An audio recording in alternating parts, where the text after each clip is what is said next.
Bonjour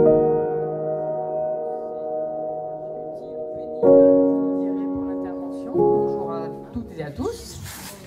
Merci d'être venus nombreuses et nombreux donc, à cette réunion autour du sujet de la santé, qui est un sujet prépondérant dans notre quotidien et dans cette campagne des législatives. Donc, la réunion est organisée par la nouvelle Union populaire écologique et sociale, dont je suis la candidate pour la première circonscription du Lot, et Thierry Grousmy qui se présentera aussi pour la deuxième circonscription du Lot. Et donc Christophe Prudhomme nous a fait l'amabilité de venir ici dans son programme chargé. Il se présentera pour aborder ces aspects de santé. On va l'aborder dans sa globalité pour avoir quelques éléments. En 2021, on avait dans le Lot 142 médecins, ce qui faisait un médecin pour 1210 habitants. La situation s'est encore aggravée et même très récemment avec le décès d'un généraliste, notamment lié à son épuisement professionnel, parce qu'il y a le problème de l'usager, mais il y a aussi les difficultés des soignants. Et cette égalité d'accès aux soins, qui ne comprend pas que le fait d'avoir un soignant ou pas, on en parlera aussi sur la prise en charge et l'accès aux soins, pouvoir se soigner, est une composante majeure et essentielle de notre système républicain. La santé est un bien commun. On a vu des stratégies incitatives qui ne marchent pas, donc là ça va être l'occasion ce matin de présenter ce qu'on propose pour la médecine générale, mais pas uniquement. On va aussi parler de la médecine des centres hospitaliers. On voit les soignants dans les centres hospitaliers sont en mobilisation bien avant le Covid déjà, mais là on a eu encore des mobilisations récentes. Dans 2 semaines, on a eu le centre hospitalier de Cahors qui s'est mis en grève, le centre hospitalier de Gourdon, à Laïm aussi. On a aussi dans les maisons de retraite des mouvements qui commencent à démarrer. Il y avait Orpea à Cahors la semaine dernière. Et donc on va aussi nous parler de ça et parler, puisque je parlais d'Orpea, de la prise en charge de la dépendance. Christophe va présenter nos propositions, puis après le but du jeu c'est de pouvoir aller assez vite dans des échanges avec lui. Voilà. Bien, merci. Moi, je vais faire sans micro, ça sera mieux. Merci de l'invitation. Vous avez vu que les questions de santé sont une des premières préoccupations des Français. Déjà avant la crise Covid, mais avec la crise Covid, on a vu qu'il y avait quand même un problème dans notre système de santé. Mais avant la crise Covid, nous étions déjà mobilisés, puisqu'en 2019, il y a un mouvement très fort dans les hôpitaux qui est parti des urgences et qui s'est généralisé à l'ensemble du système hospitalier. Et l'épidémie Covid a montré la réalité de la dégradation de notre système de santé. Puisque l'hôpital a tenu, comme l'a dit Jupiter, mais il a tenu comment? Grâce aux heures supplémentaires, aux étudiants à qui on a demandé d'interrompre leurs études pour qu'ils viennent remplacer le personnel manquant, et aux retraités qui sont venus travailler. Et là, le système s'écroule. Parce que les gens ont donné, ils n'en peuvent plus, et on a des démissions en masse. Et la difficulté aujourd'hui, ce sont les démissions. On manquait déjà de personnel. La première revendication en 2019, avant même les salaires, c'était du personnel supplémentaire pour pouvoir travailler dans de meilleures conditions. Or, il y a une responsabilité forte du gouvernement actuel.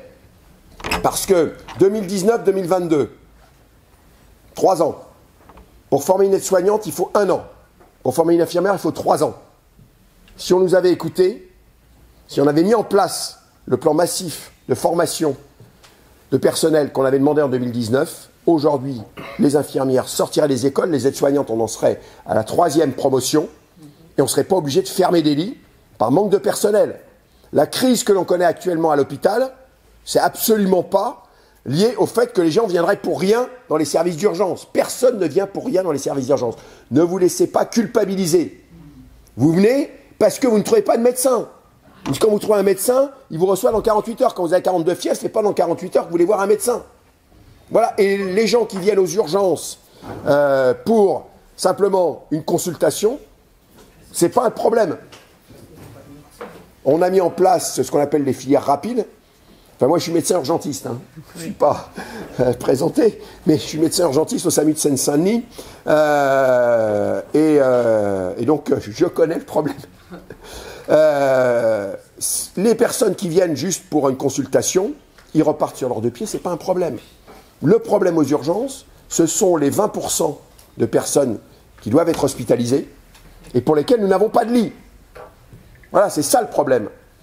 Et ce qui fait craquer le personnel, c'est que vous comprenez bien que non seulement il faut les surveiller, ce sont les patients les plus graves, ceux qui doivent être hospitalisés. Donc on les aligne sur les brancards, dans des conditions inadmissibles, et ce sont les patients qui se surveillent entre eux. Vous voyez? C'est celui qui va un petit peu mieux, qui appelle en disant « mais la personne qui est à côté de moi, faut venir la voir ». Et puis vous restez parfois 24 heures sur un brancard, vous imaginez. Vous avez envie d'uriner, on n'a même pas un paravent, c'est inadmissible. Aucun respect de la personne. Et puis il y a des gens qui meurent sur les brancards. Et ça, c'est un drame pour les personnels. Et ce qui entraîne aujourd'hui des démissions en masse. Il faut savoir que, oui, on manque d'infirmières, mais il y a entre 150 000 et 200 000 infirmières en âge de travailler qui ont abandonné le métier. Abandonné le métier. Voilà. Aujourd'hui, tu parlais du Lot, mais moi je travaille à Paris, en Seine-Saint-Denis, mais d'une manière générale, les hôpitaux de l'assistance publique, hôpitaux de Paris, donc c'est le plus grand hôpital d'Europe, aujourd'hui 20% des lits sont fermés par manque de personnel. Et dans les zones les plus difficiles, comme chez moi en Seine-Saint-Denis, c'est 25%. Donc on passe notre temps, non pas à soigner les patients, mais au téléphone, à essayer de trouver des places. Donc, cette situation-là, il faut qu'elle change. Et alors, pour vous donner une petite lueur d'espoir, parce que le constat, on le connaît. Écoutez, je discutais avec 2 collègues, professeurs de médecine, qui, en 2017, ont voté Macron, et ils ont voté aussi pour les candidats Macron à la députation. Là, ils ont dit, on va voter pour les candidats NUP. Pourquoi? Parce que vous défendez le service public. Vous voyez? Alors, ils restent réticents par rapport à Jean-Luc Mélenchon. Mais, pour eux, ce qui est important, c'est la défense du service public. C'est pas l'homme. Et ça, c'est important. Parce que, vous voyez, si ça décroche dans cette catégorie-là, c'est qu'ils ont du souci à se faire en face. Et puis, avant de passer aux propositions, mais je vais vous donner des propositions, parce qu'il y a une urgence aujourd'hui, c'est qu'il faut maintenir le service public au niveau des urgences. Il n'est pas question d'accepter que des services d'urgence ferment la nuit, le week-end, qu'il n'y ait personne dans le véhicule du SAMU. Et quand vous appelez pour un arrêt cardiaque, si le véhicule, si le SMUR local est fermé et qu'il faut appeler le SMUR qui met 45 minutes pour venir, c'est même pas la peine. Il y a même des endroits, ils remplacent le médecin dans le véhicule du SAMU par une infirmière, avec un protocole. Donc, il faut exiger le maintien de l'ensemble des services d'urgence, une ouverture 24 heures sur 24, 365 jours par an. C'est une question de sécurité. Pour assurer la sécurité de la population, et là je reprends ma casquette de médecin, il faut qu'il y ait un service d'urgence ouvert 24 heures sur 24, auquel tout citoyen peut accéder en moins de 30 minutes. Voilà, la même chose pour les maternités. Autrement, il y a ce qu'on appelle pudiquement, en termes juridiques, une perte de chance par défaut de moyens. Et une perte de chance par défaut de moyens, ce sont des morts évitables.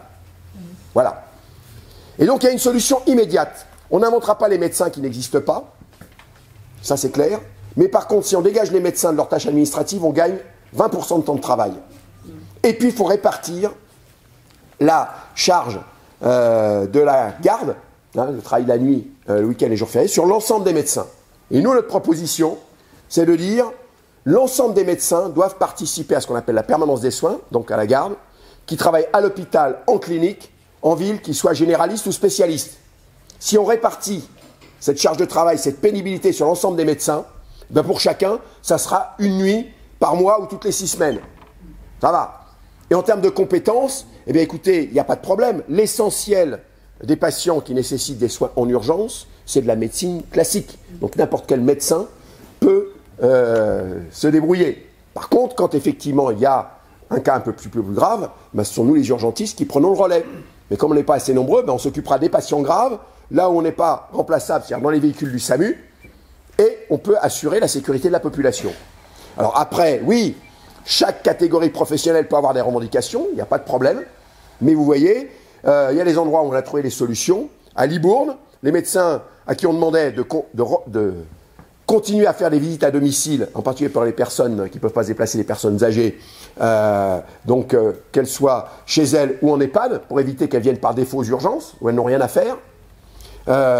Ils disent « Ah ouais, mais c'est compliqué, on est fatigué, conduire la nuit », on leur a dit « Pas de problème, on vous fournit une voiture et un chauffeur. » Alors ils disent « Voilà, mais c'est... » Non, fournir une voiture et un chauffeur pour que le médecin aille faire des visites à domicile, ça coûte moins cher et c'est plus efficace humainement que d'appeler les pompiers, parce qu'il n'y a pas de médecin qui vient, et d'amener les personnes aux urgences qui vont rester sur des brancards pendant des heures dans des conditions inadmissibles. Voilà. C'est d'autant que nos collègues pompiers, ils commencent à en avoir assez d'être appelés pour tout et n'importe quoi, d'attendre parfois pour déposer leurs malades 30 à 40 minutes devant la porte des urgences, c'est d'autant que ce sont des volontaires, et qu'ils quittent leur boulot, hein, pour suppléer une carence du service public hospitalier, donc c'est pas possible. Donc voilà, et il faut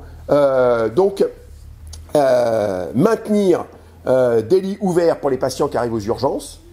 Eh bien, pendant la crise Covid, on a diminué certaines hospitalisations, on a repoussé certaines interventions chirurgicales. Pour cet été, c'est ce qu'il faut faire en urgence. Et là, ce qui est particulièrement scandaleux, c'est que vous avez sûrement entendu M. Macron qui se préoccupait en début de semaine de la santé et puis en fin de semaine de l'éducation. Alors, en début de semaine, il a été à Cherbourg. Alors déjà, pour vous dire, nous, les hospitaliers, on en a ras-le-bol des visites dans les hôpitaux où, dans notre hôpital, on a la police qui nous empêche d'approcher le président ou le ministre qui vient faire la visite. Vous voyez? On n'en est pas encore à ce qui s'est passé au Stade de France, parce qu'on est gentil et qu'on ne s'énerve pas trop. Mais quand on veut rentrer dans notre hôpital, on est repoussé sans ménagement quand même. Hein. Je peux vous dire que ça provoque de la colère chez les personnels. Hein. Parce qu'il faut savoir que tout est organisé. Les personnels qui parlent au président, ils sont choisis. D'accord? Et il y a même à certains moments donnés, ils empêchent les caméras des chaînes publiques ou les chaînes en continu, et c'est marqué en bandeau, images fournies par le service de communication de la présidence. Comme ça, ils peuvent couper, si jamais il y a un débordement. Voilà. Donc quand même, quand on nous dit qu'on est en démocratie, hein, y a un petit problème. Et donc, qu'est-ce qu'a proposé le président? Il a dit, bah écoutez, c'est compliqué. C'est compliqué, la complexité. Oui. C'est compliqué. Bon, bah les gens, il faudra qu'ils appellent le 15, le SAMU.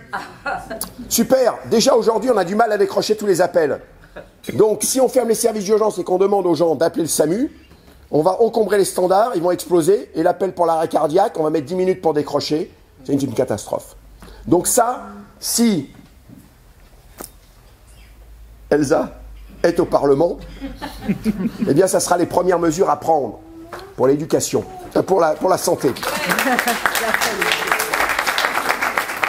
Et pourquoi ma langue a fourché? Parce que se passe-t-il dans les deux grands services publics qui mobilisent énormément d'argent, qui pour l'instant, c'est de l'argent public? L'éducation et la santé. Eh bien, c'est une stratégie organisée pour faire que ces services publics, eh bien, se dégradent, et pour que la seule alternative pour ceux qui peuvent se le payer, ça soit le marché, ça soit le privé. L'école publique ne correspond plus à ce que j'attends pour mes enfants. Si j'ai les moyens, je les mets dans l'école privée. La même chose pour la santé. L'hôpital se dégrade, je vais prendre l'assurance qui me permettra d'avoir accès à des spécialistes, avec des rendez-vous dans des délais raisonnables, et à la bonne clinique privée. Voilà. Hein?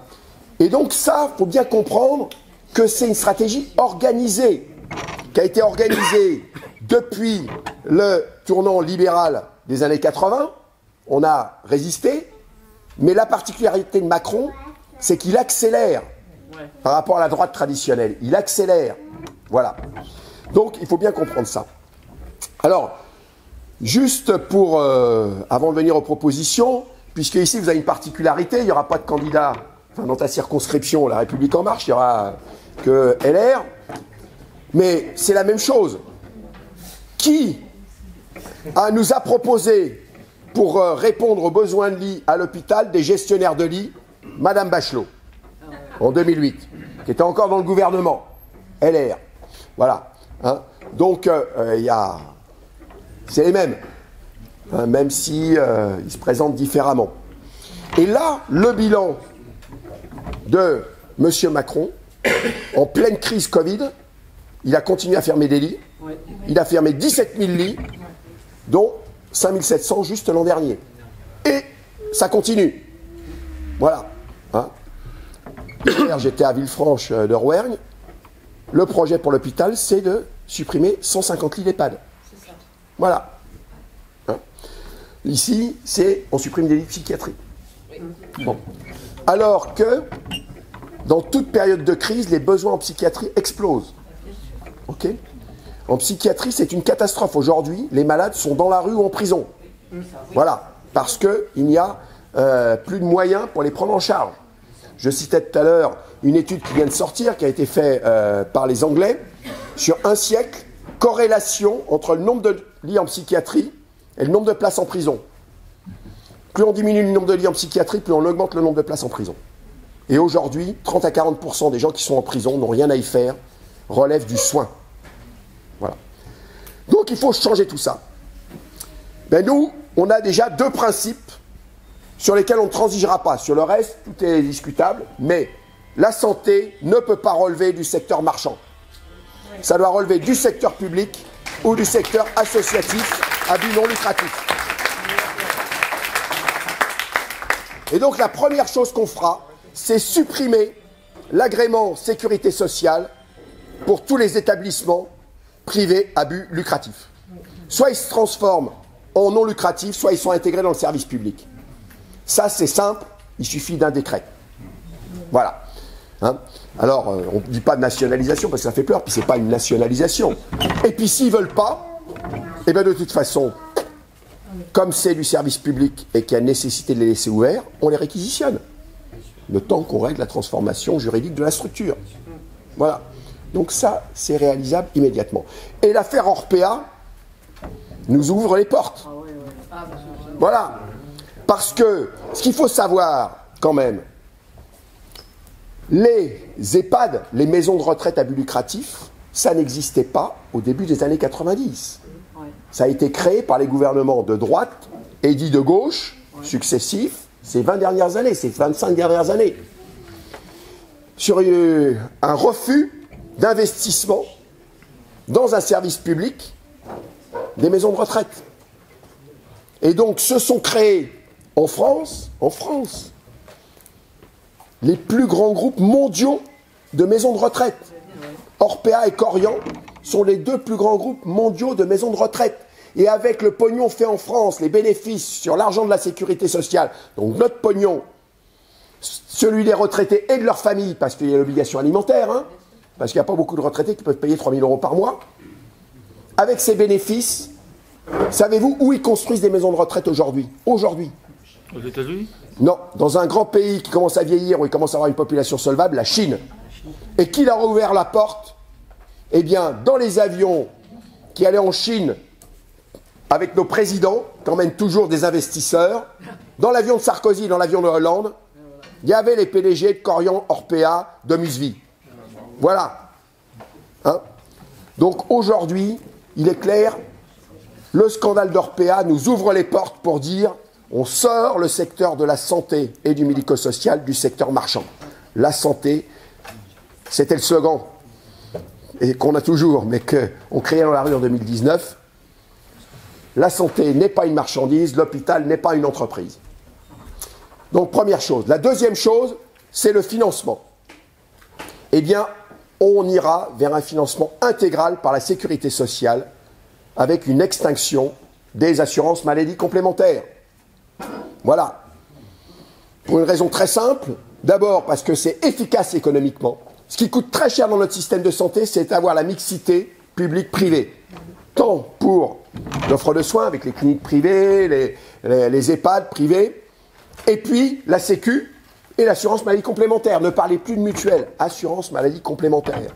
Les frais de gestion des assurances maladie complémentaires, c'est 8 milliards € par an. C'est ce dont on a besoin aujourd'hui pour que les frais dentaires et d'optique soient remboursés à 100% par la sécurité sociale. Et pas le 100% sécu bas de gamme de M. Macron, là. Ben si, il n'y a pas besoin d'aller aux urgences pour faire 3 points de suture. Hein. Pour faire un certain nombre d'examens aujourd'hui, eh bien, vous savez, moi, dans le véhicule du SAMU, j'ai un appareil de cette taille, et avec une goutte de sang, je vous fais les analyses sanguines que vous faites de base au laboratoire de biologie. Vous voyez? Donc, on peut le faire dans le cabinet. Et puis, pour l'examen, vous savez, le stéthoscope. Vous voyez ce que c'est, le stéthoscope? Bon. Le stéthoscope, ça a été inventé par l'AENEC. Vous savez, c'est quelle année l'AENEC? C'est Napoléon. Aujourd'hui, le stéthoscope moderne, ça s'appelle un échographe. Et l'échographe, c'est de cette taille-là. Et voilà. Et aujourd'hui, on forme les jeunes médecins et on peut déjà voir beaucoup de choses. Et puis, s'il y a un problème, on envoie pour faire une radio spécialisée, un scanner. Voilà. Mais il faut qu'il y ait un minimum de plateau technique dans ces centres de santé. Que vous ne soyez pas obligés. Pourquoi les gens, aujourd'hui, viennent aux urgences quand ils ont un problème? Parce que vous allez voir votre médecin. Bon. Il vous prescrit la prise de sang. Il faut prendre rendez-vous au cabinet d'analyse médicale. Il vous prescrit une radio. Il faut trouver un radiologue qui va vous prendre.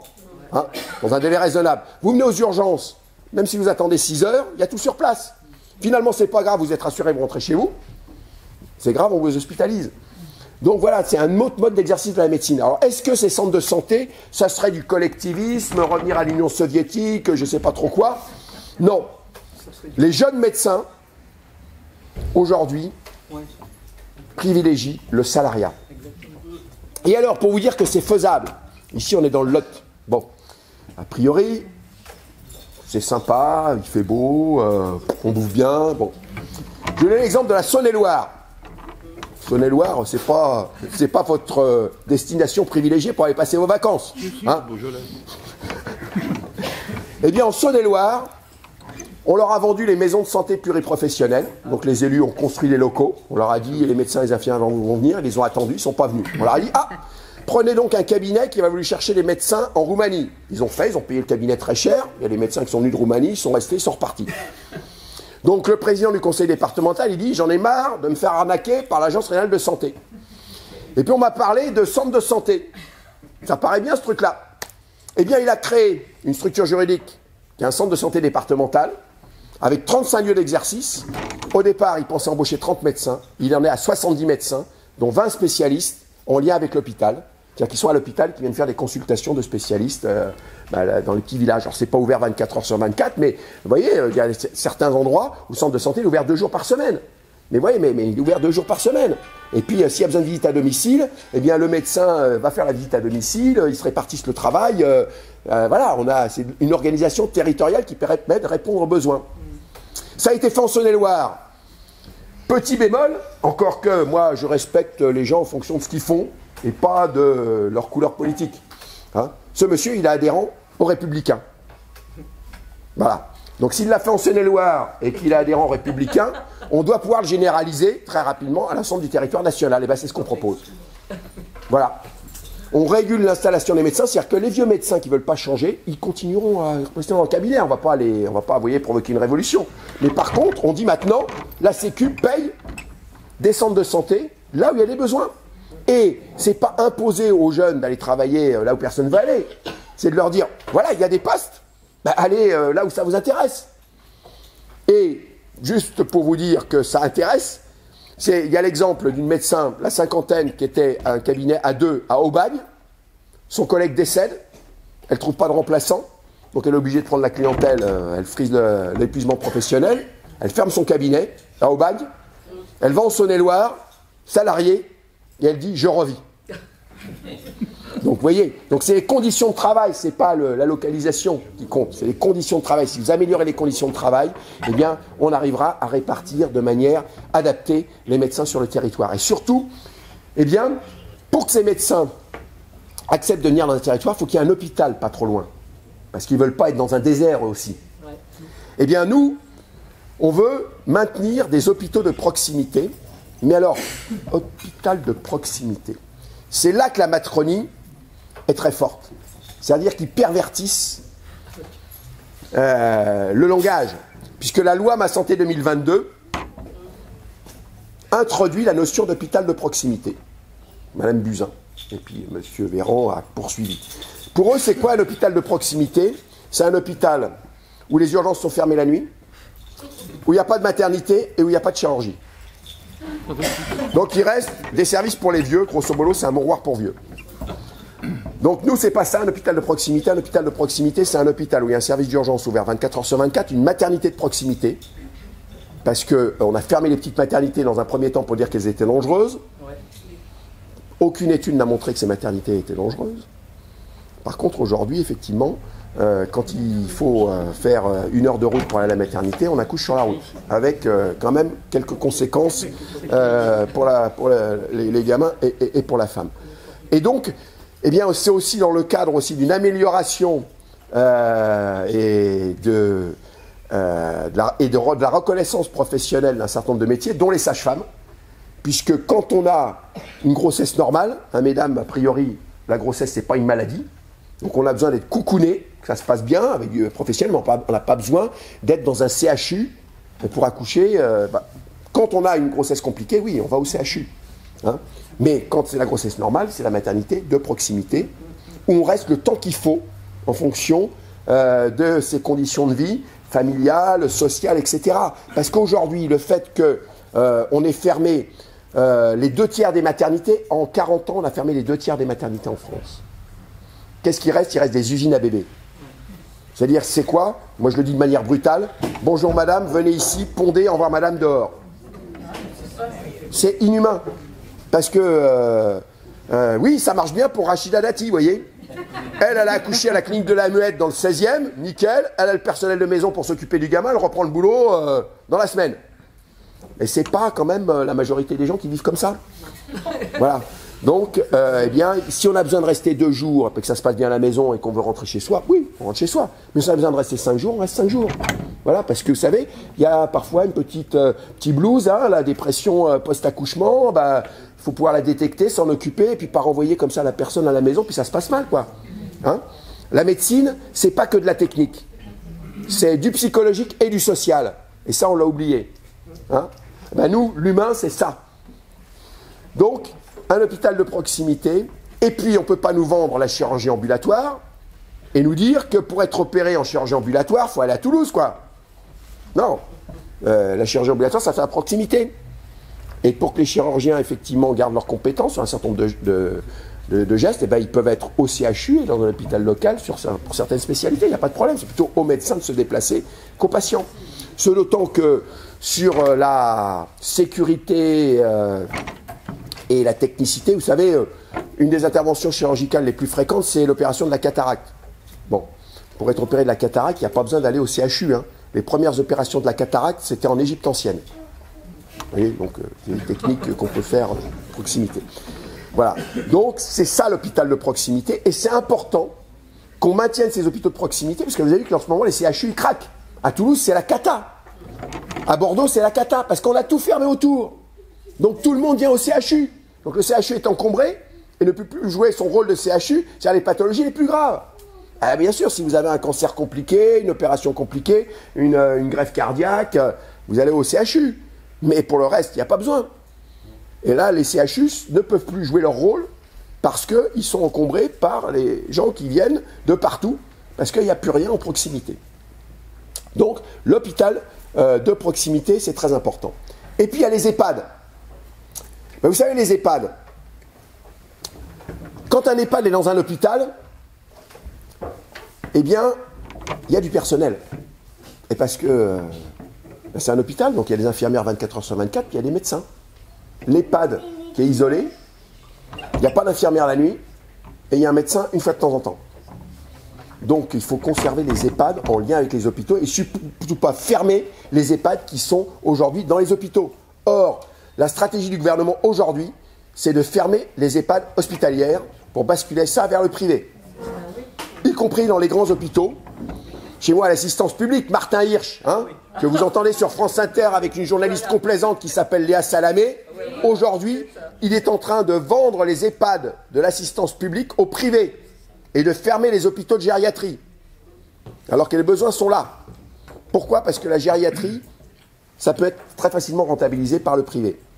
Donc, nous, ce qu'on veut, c'est des EHPAD qui soient en lien avec les hôpitaux, et on veut un service public de l'autonomie.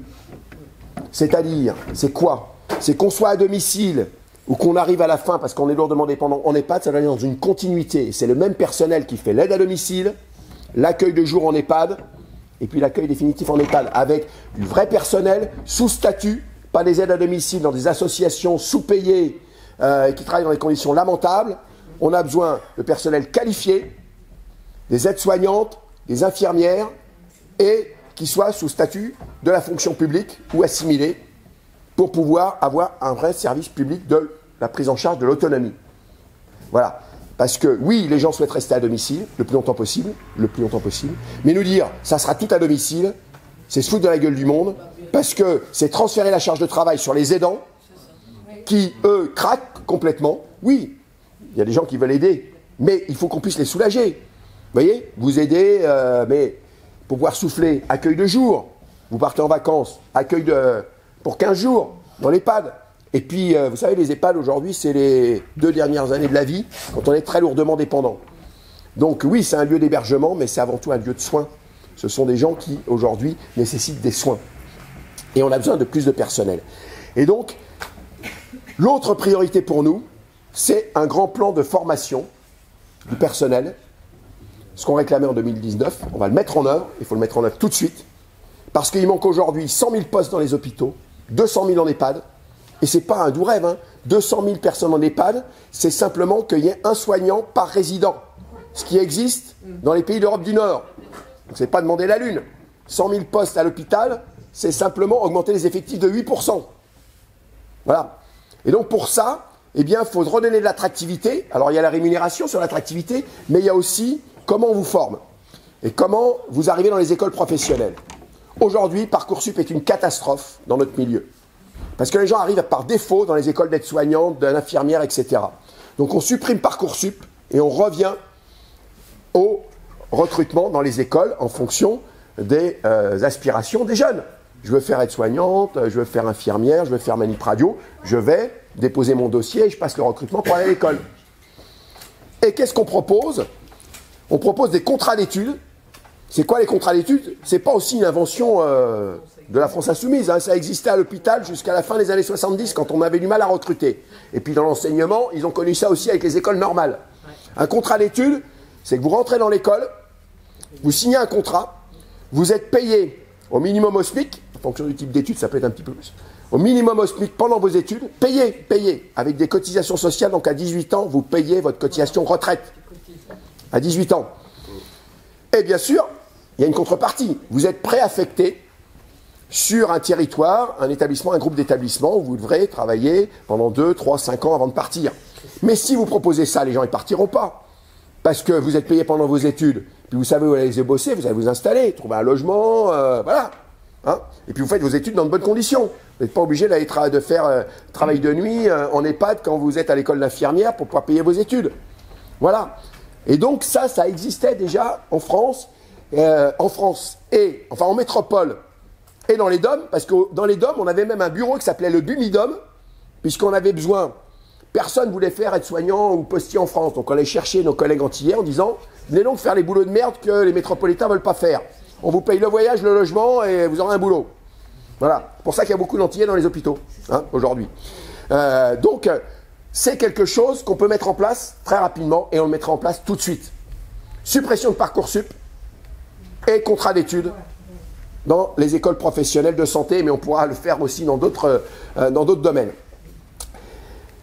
Voilà, donc ça, c'est nos urgences, vous voyez, c'est structuré, on sait ce qu'on veut faire, mais il y a un problème, mon brave monsieur, la dette qu'on va laisser à nos enfants, de l'escroquerie intellectuelle. Vous voyez, tout le médecin que je suis, j'adore l'économie, donc je connais bien.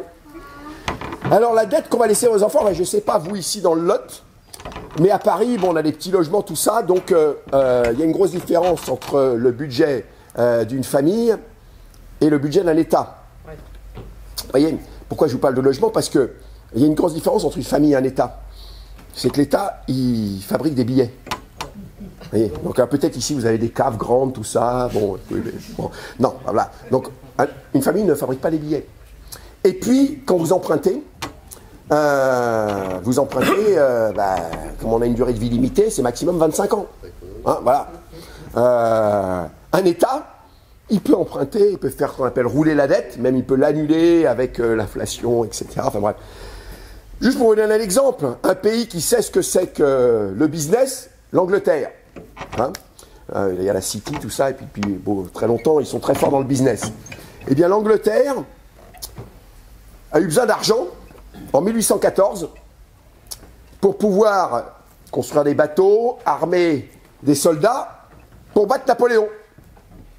Ils ont réussi à le faire. Ils se sont endettés en 1814. La dette de cette époque-là, l'Angleterre a fini de la rembourser en 1950. Donc vous voyez, donc il n'y a pas de problème. Donc il n'y a pas de problème sur la dette. La question c'est, si on investit, ça sert. Et quand on investit dans un hôpital, dans un EHPAD, vous savez, y compris dans votre région, vous avez des locaux hospitaliers qui ont été construits il y a 2-3 siècles et qu'on a entretenus et il y a encore des lits dedans, donc il n'y a pas de problème, on investit sur le long terme. Et puis, ça reste de la richesse, les bâtiments. Voilà. Ça, donc, faut arrêter là-dessus. Et puis, on a des mesures immédiates qu'Elsa devra voter. Et toi aussi. Excuse-moi, je peux dire. C'est pas grave. T'en fais pas, il vaut m'entendre. On a des ressources immédiates qu'on peut dégager pour le financement des hôpitaux. C'est, d'une part, la dette. Vous avez vu que on vous a parlé vous avez entendu à la télé, hein, le Ségur de la santé. L'État reprend un tiers de la dette des hôpitaux. Enfin, il reprend un tiers de la dette des hôpitaux, mais par exemple, quand on va à Villefranche, oui, on va vous reprendre votre dette, mais il faut supprimer 150 lits. Voilà. Bon. Il y a une dette qui est une dette illégitime. Avant, les hôpitaux, on subventionnait pour l'investissement. Donc, on a obligé les hôpitaux à s'endetter auprès des banques commerciales. Hein, puisque maintenant, du fait de l'Europe, on ne peut plus emprunter, on ne peut plus créer de la monnaie dans les pays, on ne peut plus emprunter auprès d'organismes comme la Caisse des dépôts et consignations avec des intérêts à long terme. Il faut se tourner vers les banques commerciales. Et donc ces banques ont vendu des emprunts aux hôpitaux, y compris ce qu'on appelle des emprunts toxiques. Il y a des hôpitaux qui ont emprunté indexés sur le franc suisse et qui se sont retrouvés avec des taux d'intérêt annuels à 20%. Bon. Alors aujourd'hui, c'est un peu plus faible, mais quand même, chaque année, les hôpitaux versent simplement en intérêt, sans rembourser le capital, 1 milliard d'euros aux banques. 1 milliard d'euros. Donc nous, on propose que la dette des hôpitaux soit reprise dans ce qu'on appelle une structure de défaisance. C'est ce qui a été fait avec Réseau Ferré de France. C'est-à-dire c'est l'État qui reprend la dette pour que les hôpitaux puissent repartir à zéro en termes d'investissement. On gagne 1 milliard d'euros. Et puis il y a une autre arnaque à l'hôpital qui s'appelle la taxe sur les salaires. La taxe sur les salaires, c'est un peu l'équivalent de la TVA pour les activités non marchandes. Vous voyez, c'est un impôt qui est prélevé puisqu'on produit à l'hôpital. On a une activité. Donc il y a la taxe sur les salaires, c'est 12% des salaires. Chaque hospitalier peut le voir, 12% du salaire. Ça représente 4,5 milliards d'euros par an. Qu'un impôt injuste, on le supprime. Voilà. Alors, on utilise comme image le fait que 4,5 milliards d'euros, ça correspond à l'ISF qui a été supprimé. Alors Jean-Luc Mélenchon m'a dit « Ouais, mais tu sais, et puis on pourra pas forcément le dire comme ça parce que l'ISF, on le met à toutes les sauces pour payer ce qu'on veut faire. » Non, mais ça parle quand même. Hein. C'est-à-dire qu'on a supprimé un impôt juste, mais on n'a pas supprimé l'impôt injuste.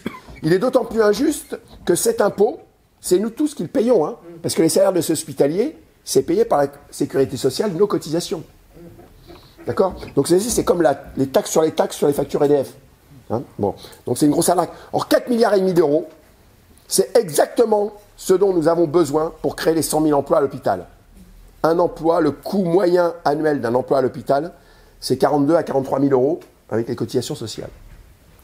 Donc vous voyez, donc on supprime la taxe sur les salaires, on peut créer les 100 000 emplois, on supprime la dette des hôpitaux, on gagne 1 milliard d'euros. Or, le déficit l'an dernier des hôpitaux était inférieur à 1 milliard d'euros.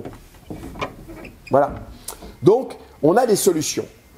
Et pour la fin des assurances maladies complémentaires, est-ce que ce serait un fantasme, je ne sais pas quoi, enfin une invention complètement délirante de la France Insoumise et de la NUPES.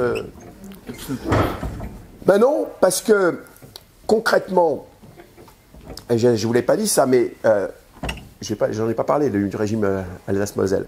C'est avec toi, j'en ai parlé tout à l'heure. Eh bien, il y a un système un peu équivalent sur lequel on peut s'appuyer pour faire mieux, qui est le régime particulier Alsace-Moselle, qui existe depuis Bismarck. Bon.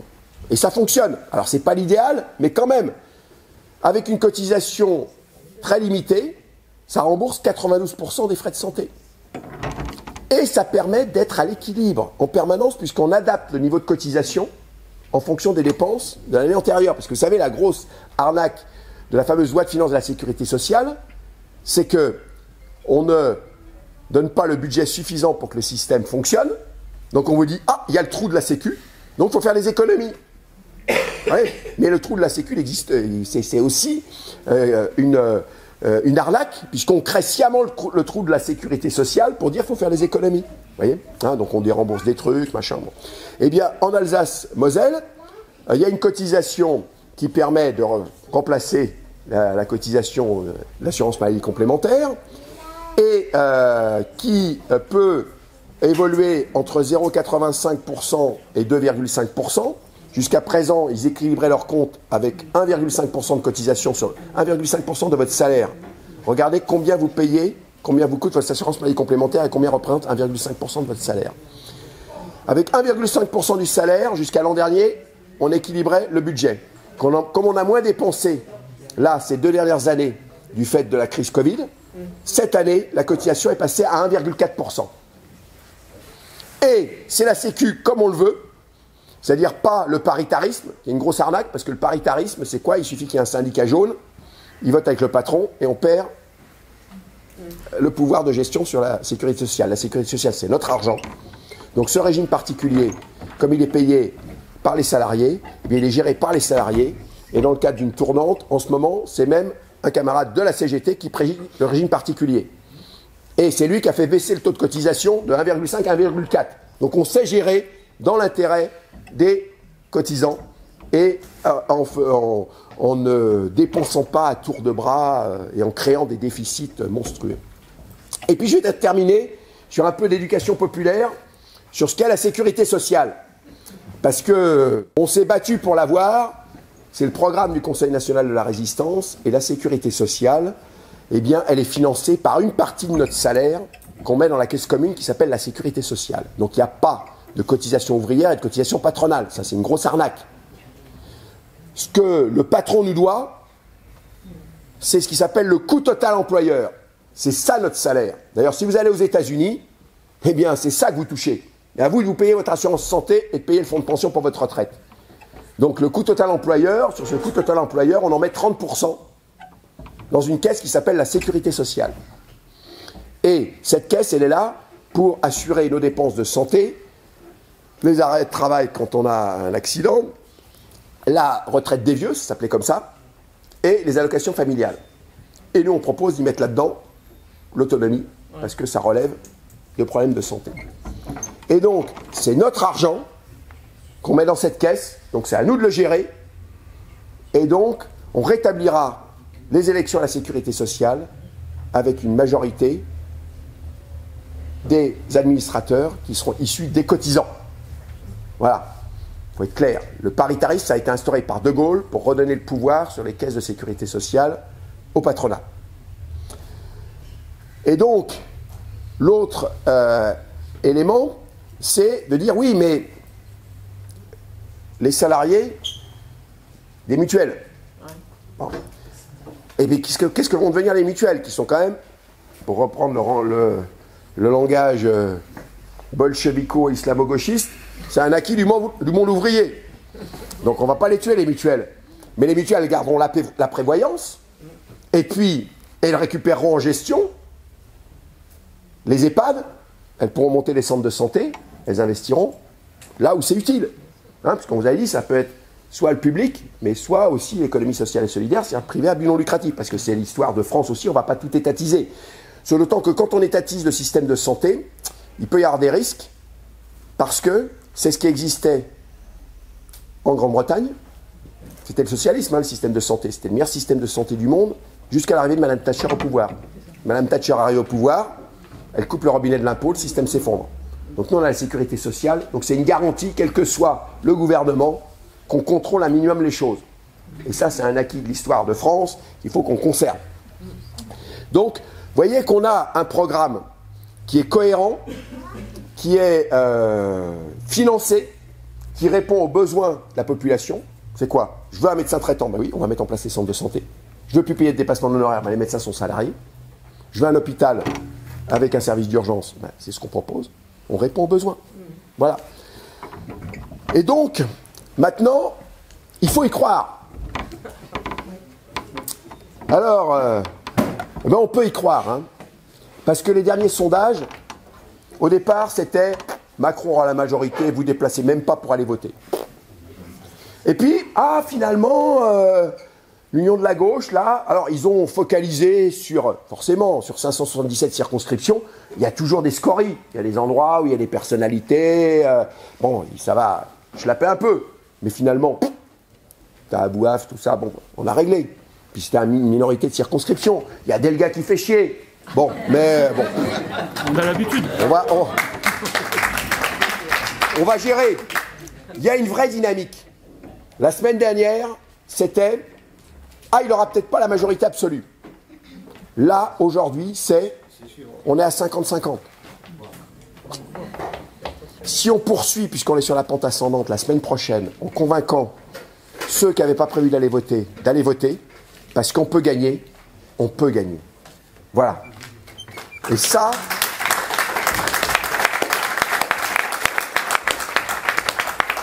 c'est important, parce que vous savez, il faut recréer de l'espoir. On ne peut pas être dans un pays où, depuis 2 générations, les enfants vivent moins bien que leurs parents, que leurs grands-parents. Ça, c'est pas possible. Voilà. Et bien l'espoir, je peux vous dire, dans mon département, en Seine-Saint-Denis, renaît. Que ça soit pour les régionales ou pour les présidentielles, pour la première fois, on a eu un taux de participation qui était quasiment le même que sur le territoire national, alors que d'habitude, on était 10% en dessous. Parce que les gens sont allés voter. Et ils ont voté à 50% pour Jean-Luc Mélenchon. Voilà. 49. Donc, 49. J'ai vérifié. et donc, là, ce qui reste comme temps, la dernière semaine, il faut convaincre qu'effectivement, là, on peut réaliser ce que pensent les Français quand on les interroge, puisque 64% des Français pensent qu'il ne faut pas que Macron ait la majorité. S'ils pensent ça, il faut se donner les moyens que ça se réalise, et que le 20, Jean-Luc Mélenchon, Jupiter soit obligé de l'inviter à l'Élysée pour lui proposer le poste de Premier ministre, et que notre majorité mette en œuvre notre programme. Et on se trompera pas, parce que moi en 81, j'étais déjà militant, et en 81, j'étais à la Bastille avec les drapeaux rouges, des ministres communistes au gouvernement. Et puis après, on m'a dit, faut pas manifester, parce qu'il faut pas embêter les ministres. Et bien là, on fera pas la même erreur, on manifestera pour que les ministres, ils appliquent le programme qu'on veut.